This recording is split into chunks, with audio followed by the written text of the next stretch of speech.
Cleveland police have closed their case against Stephen Kinder, the man who was facing several animal cruelty charges. But investigators with the Dalton Police Department say their case is still open against him after finding dozens of animals inside his home.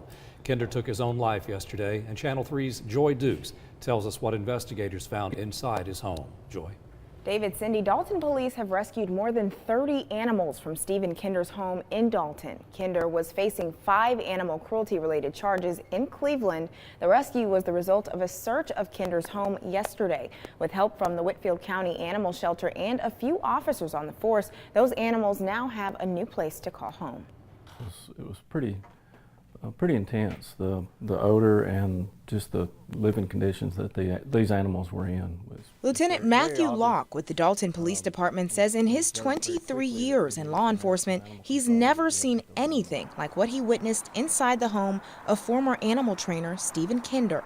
It was a heartbreaking situation to see not only the conditions that they were living in, but to know that those animals hadn't been fed and hadn't been out of those crates in quite some time.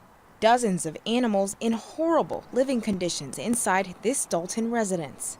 There were a couple of small goats, about 16 dogs.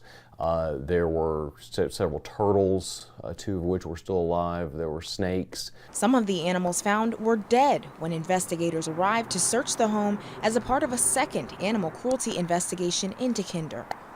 They could see that most of the dogs and other animals there just seemed like they were just very malnourished.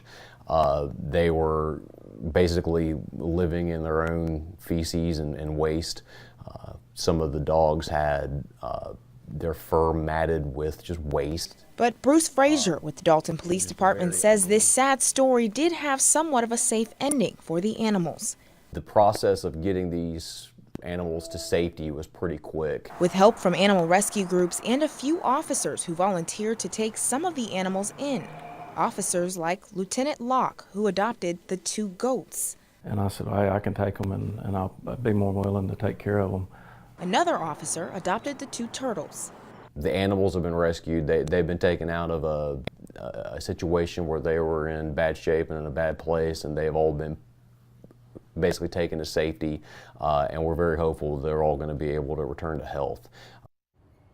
Now, Locke says the 8-week-old goats are doing fine, and he and his family are doing everything they can to make sure that they have what they need. As of now, Frazier says no charges have been filed against any of the residents living inside Kinder's home, including his wife. For now, live in studio, Joy Dukes, Channel 3 Eyewitness News.